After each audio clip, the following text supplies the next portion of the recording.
2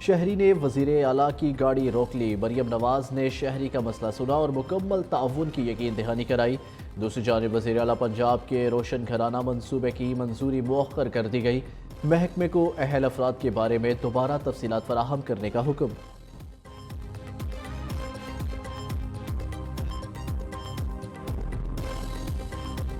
پاکستان کی تقسیم دراصل پاکستان میں منظم سازش اور منصوبہ بندی کے تحت ہوا ہے۔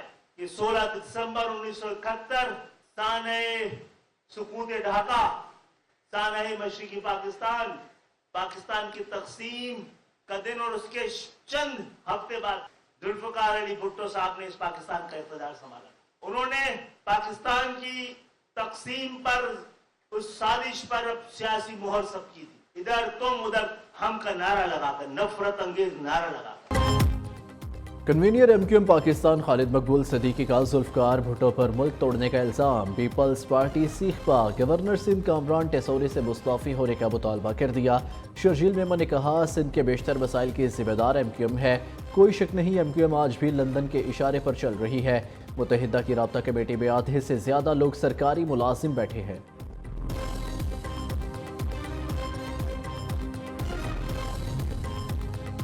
اقتدار کے لیے پاکستان توڑنے والوں کے الزامات نئے نہیں۔ پیپلز پارٹی رہنماؤں کی پریس کانفرنس بتا رہی ہے چوٹ بہت زور سے لگی ہے۔ اپوزیشن لیڈر سندھ اسمبلی علی خورشیدی کی لفظی گولہ باری، کہا کوٹا سسٹم نافذ کر کے میرٹ کا قتل کرنے والے واویلا مچا رہے ہیں، شہری سندھ کے حق پر ڈاکہ ڈالنے والوں کو گھر تک چھوڑ کر آئیں گے۔ بجٹ کو آپ دیکھیں، یہ نہ صرف ملک کے عوام کے لیے، نہ صرف ملک کی معیشت کے لیے، بلکہ ملک کے لیے تباہ کن ثابت ہوگا۔ سارا بوجھ سیلریڈ کلاس پہ ڈال دیا گیا۔ حکومت اپنے اخراجات کم نہیں کر سکتی تھی، یہ ٹیکس کا بوجھ کم نہیں کر سکتی تھی۔ جو سمگلنگ ہو رہی ہے آج ڈیزل اور ایل پی جی کی، آپ اسی پہ جو آپ کا ٹیکس بنتا ہے وہ کلیکٹ کر لیں، آپ کو یہ کوئی ٹیکس دیگر ٹیکس لگانے کی ضرورت نہیں ہے۔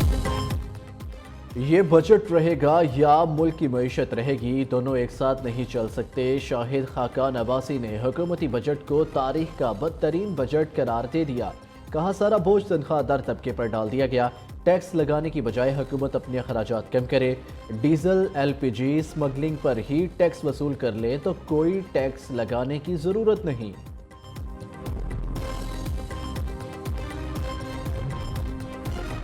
ارکان اسمبلی کو ترقیاتی اسکیموں کے لیے 500 ارب دینے کا دعویٰ درست نہیں، ہمارے سابق ساتھیوں نے غلط اعداد و شمار پیش کیے، لگتا ہے غلط کتاب پڑھی۔ عطا تارڑ کا رد عمل، وفاقی وزیر اطلاعات۔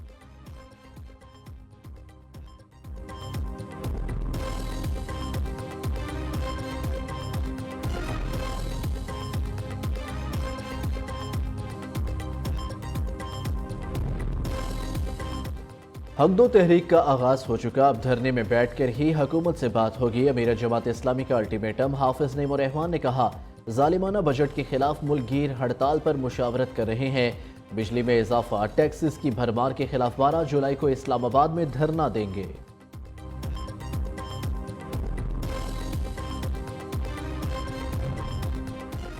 ملک میں رواں ہفتے مونسون بارشوں کی پیشگوئی، سیلابی صورتحال و اربن فلڈنگ کا خدشہ۔ محکمہ موسمیات کے مطابق موسلادھار بارش کے باعث پہاڑی ندی نالوں میں سیلابی صورتحال، سیالکوٹ، گجرانوالہ، ناروال میں اربن فلڈنگ کا خدشہ ہے۔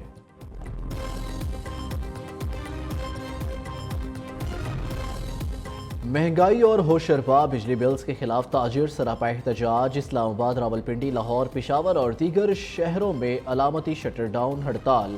صدر انجمن تاجران اجمل بلوچ نے کہا حکمرانوں کی نااہلی کا خمیازہ عوام بھگت رہے ہیں۔ انجمن تاجران لاہور قائد اعظم گروپ کا کہنا ہے کتنے ٹیکس ادا کریں، اب تاجروں کی بس ہو گئی ہے۔ کراچی والے دوہرے عذاب میں مبتلا، شدید گرمی اور بجلی کی غیر اعلانیہ لوڈ شیڈنگ، لیاقت آباد کے علاقہ مکین بھی بھر گئے۔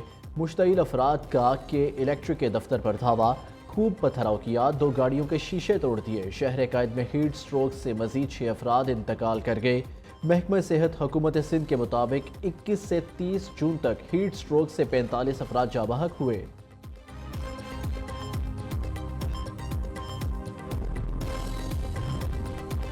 پاکستان اور بھارت کے درمیان قیدیوں کی فہرستوں کا تبادلہ۔ حکومت نے 59 سال سے بھارتی جیلوں میں قید اپنے 38 شہری مانگ لیے۔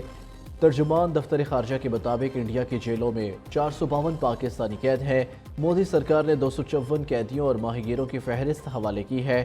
تمام قیدیوں کی واپسی یقینی بنانے کے لیے کوششیں جاری رکھیں گے۔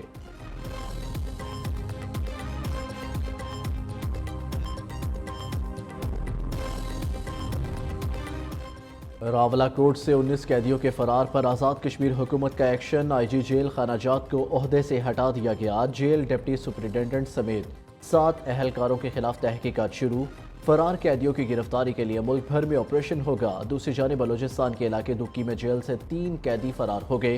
3 پولیس اہلکاروں سمیت 6 افراد کے خلاف مقدمہ درج کر لیا گیا۔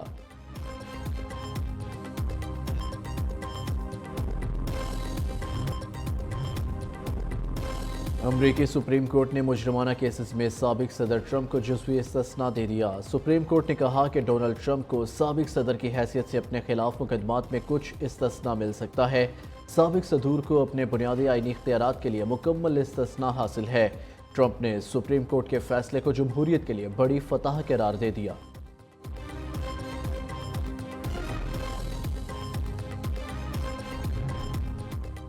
برطانیہ میں 4 جولائی کو عام انتخابات کے لیے پولنگ صبح 7 سے رات 10 بجے تک ہوگی۔ کسی بھی جماعت کو ہاؤس آف کامنز میں اکثریت حاصل کرنے کے لیے کم از کم 50% یعنی 326 نشستیں جیتنا لازم ہے۔ عام انتخابات میں حکمران کنزرویٹو پارٹی اور لیبر پارٹی کو ووٹوں کا سب سے زیادہ حصہ ملنے کی توقع۔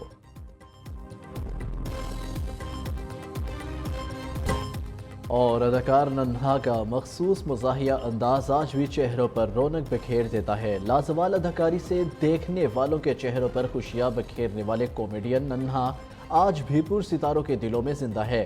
ان کے مداح آج ان کی 38ویں برسی منا رہے ہیں۔